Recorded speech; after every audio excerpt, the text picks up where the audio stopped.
겨우 2명으로 손흥민 막으려 했다고 토트넘 핫스퍼가 9-4-1승에 성공했습니다. 토트넘은 최근 5경기 동안 승점 1점만 획득했지만 지난 뉴캐슬전 승리로 승점 3점을 추가했는데요. 이번에도 역시 난세의 영웅은 손흥민이었습니다. 손흥민 선수는 뉴캐슬 수비진을 완전히 농락하며 압도적인 수준 차이를 보여주었는데요. 이에 손흥민을 칭찬하는 현지 언론과 전문가들이 너무 많아 일일이 열거하기 어려울 수준입니다. 그런데 현재 우승을 두고 경쟁하고 있는 상대 감독이 손흥민 선수를 칭찬했다면 좀 더 무게감이 느껴지는 칭찬일 텐데요. 바로 맨체스터 시티의 과르디올라 감독이 현지 팟캐스트를 통해 손흥민 선수를 분석하며 엄청난 칭찬을 했다는 소식입니다. 과연 과르디올라는 손흥민을 어떻게 칭찬했는지 구독과 좋아요로 함께 알아보도록 하겠습니다. 손흥민 선수의 비상이 멈출 줄 모르고 있습니다.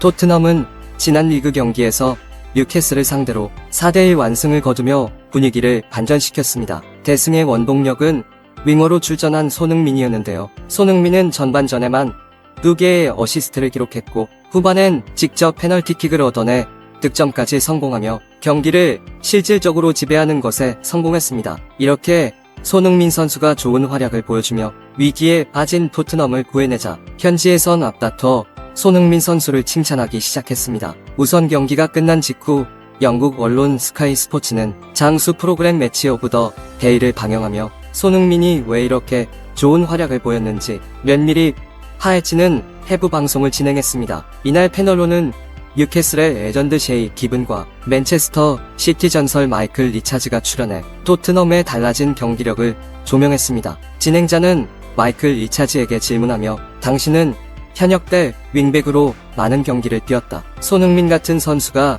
자신이 있는 쪽으로 온다면 수비하는 입장에서 어떤 기분이 드는가?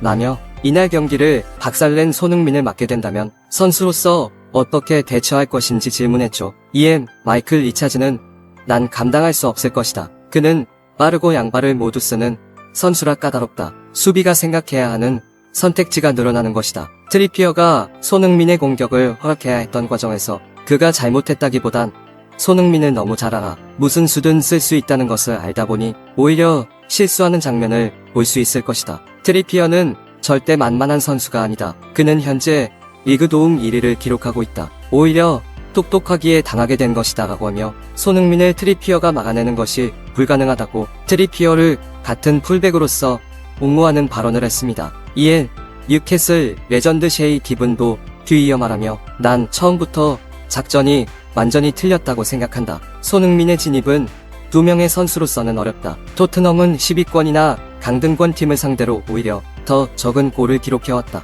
그 이유는 간단하다. 압도적인 약체 클럽들은 수비에 자원을 쏟는다. 8명, 9명의 선수가 모두 수비에 내려왔고 손흥민을 고립시키기 위해 최소 넷은 투자되었다. 그는 이번 시즌 최고의 활약을 보여주고 있고 에디 하우는 처음부터 이를 신경 써야 했다라며 전 소속팀 뉴캐슬의 전술의 답답함을 드러냈습니다. 실제로 두 레전드가 방송에서 이야기한 것처럼 이번 경기 손흥민 선수의 모든 공격 포인트는 모두 손흥민의 개인 돌파에서 시작했는데요. 손흥민은 두 어시스트 장면에서 동일하게 트리피어를 속도와 기술로 완벽히 벗겨내고 동일한 방식으로 어시스트를 기록했습니다. 또한 득점 장면에서도 개인 돌파를 바탕으로 상대 골키퍼에게 반칙을 유도해내며 페널티킥을 얻어낸 것이기도 합니다. 이런 관점에 대부분의 전문가들은 동의했는데요. 그 중에서 현재 리그 우승을 경쟁하고 있는 맨체스터 시티 감독인 펩 과르디올라도 손흥민에 대한 긍정적인 평가를 내렸습니다. 맨체스터 시티 감독인 펩 과르디올라는 지난 주말 루턴 타운과 경기에서 2대1로 승리하고 맨시티 내부 팟캐스트 채널인 시티 오브 아너에 직접 출연해 이번 라운드를 되돌아봤습니다. 우선 진행자는 펩에게 지난 라운드 경기 중에서 가장 기억에 남는 선수가 있다면 누구인가? 라며 가벼운 질문으로 팟캐스트를 열었습니다. 이에 펩은 개인적으로 불쌍한 트리피어를 꼽겠다. 사실 그는 엄청난 실력을 갖춘 풀백인데 너무나도 불운한 주말 경기를 보내야만 했다라며 우회적으로 손흥민에 대한 칭찬을 날렸습니다. 이에 진행자는 펩에게 질문하길 토트넘 경기가 최근 있었는데 우리와 경기에서도 그랬고 이번 경기에서도 손흥민이 상대를 찢었다. 다음에 그를 다시 만난다면 어떤 전술을 사용해 손흥민을 막아야 한다고 생각하는가라며 태백의 손흥민의 대책에 대한 질문을 던지자 뉴캐슬은 고작 수비 한두 명을 가지고 손흥민에게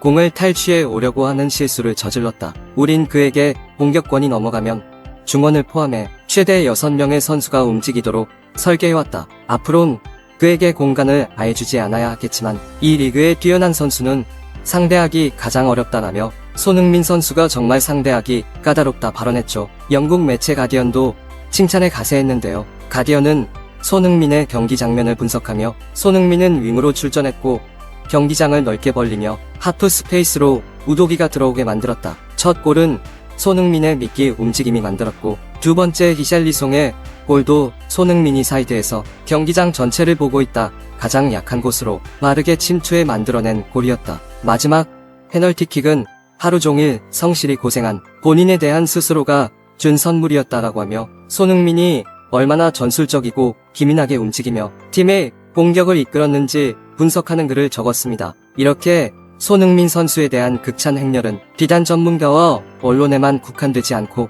현지 팬들 사이에서도 폭발적이었는데요. 커뮤니티 레딧에선 손흥민 선수에 대하여 다양한 방면에서의 칭찬이 쏟아졌습니다. 다음은 가장 많은 공감을 받은 댓글입니다. 소니는 30대에도 속도가 점점 빨라지고 있어. 소니의 시간은 거꾸로 가는 게 아닐지 의심돼. 소니 페널티킥 정말 많이 연습한 것 같더라. 절대 막을 수 없는 구석으로 정확히 찼어. 손흥민이 앞으로도 보여줄 것들이 많을 거야. 그는 언제나 우리를 위해 성실하게 뛰었어. 우도기가 침투하지 않으니 소니가 소리치더라. 본인이 만든 공간을 잘 활용하도록 유도한 아주 캡틴다운 태도와 어시스트였다고 생각해. 또 스테코클루에게 손흥민은 완전 은인이야. 스트라이커나 윙 그리고 프리룰에 두어도 어디서든 제목 그 이상을 해내는 선수야. 등등 손흥민 선수가 토트넘 핫스퍼에게 얼마나 긍정적인 영향을 끼치는지 생각하며 손흥민 선수에게 감사를 표하는 댓글이 많았습니다. 이렇게 많은 팬들에게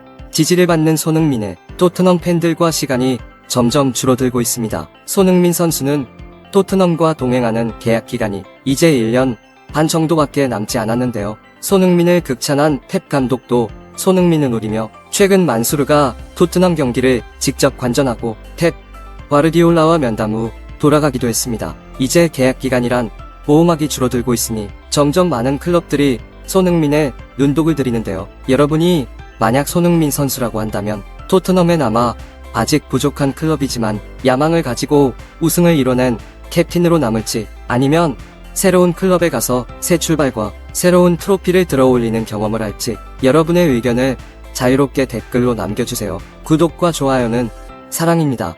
시청해주셔서 감사합니다.